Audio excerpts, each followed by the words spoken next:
दोस्तों, आपको जो मैं कहानी सुनाने जा रहा हूँ वो कहानी है एक किसान की, जिसे देश की रीढ़ की हड्डी कहा जाता है, जिसकी मेहनत से दुनिया का पेट भरता है। तो आइए उसी किसान की कहानी को हम शुरू करते हैं। एक बार एक किसान जो भगवान को बहुत मानता था, एक बार वह किसान भगवान से बहुत ही नाराज हो गया।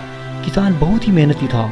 बहुत मेहनत के बाद वह खेतों में अनाज उगाता, उसकी देखभाल करता, लेकिन अक्सर उसकी फसल खराब हो जाती थी। कभी बाढ़ आ जाती, कभी सूखा पड़ जाता, कभी क्या हो जाता, कभी धूप निकल जाती।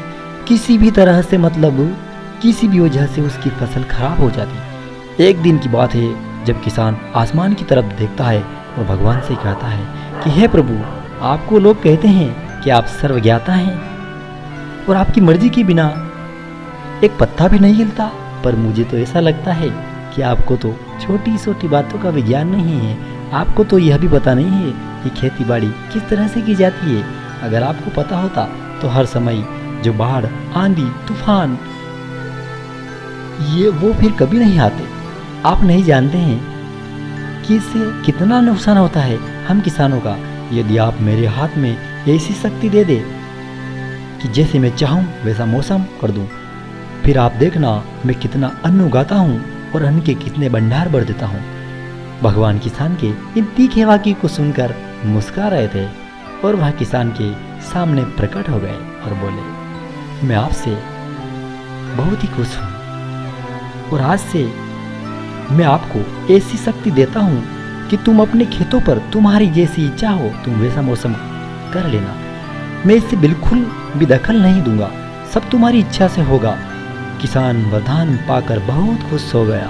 अब किसान ने अपने खेतों में गेहूं की फसल बोई। अब जब किसान को लगता कि खेतों को धूप चाहिए तो खेतों पर धूप देता, जब पानी बरसना तो पानी बरसाता।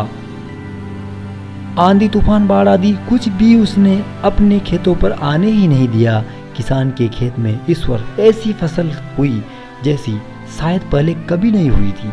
हरी भरी फसल को देखकर किसान मन ही मन बहुत खुश हो रहा था और सोच रहा था, अब सबूत के साथ दिखाऊंगा भगवान को कि ऐसे किया जाता है शक्ति का सही उपयोग। मेरी सफलता देखकर तो उन्हें अपनी नीयत जरूर बदलनी पड़ेगी। कुछ दिन और गुजरे, अब फसल कटने की तैयार हो गई। किसान को बहुत उत्सुकता के साथ फसल को जैसे ही काटने लगा तो उसकी नज़र गेहूं की बालियों पर गई, तो उसने अपना सिर पीट लिया और वह रोने लगा, चिल्लाने लगा कि हे प्रभु, ये क्या हो गया।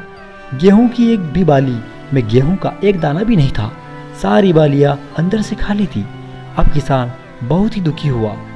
अब किसान ने भगवान को रोते हुए फिर से पुकारा, हे प्रभु, तुमने ये मेरे साथ क्या किया, तुमने ऐसी सजा क्यों दी। भगवान प्रकट हुए और बोले, हे पुत्र, ये तो होना ही था, क्योंकि तुमने अपनी फसल को संघर्ष करने का मौका ही नहीं दिया। तुमने तो उन्हें आंधियों से जूझने की शक्ति नहीं दी, जूझने ही नहीं दिया, न तेज बारिश को सहने की शक्ति और न ही धूप में तपने की शक्ति।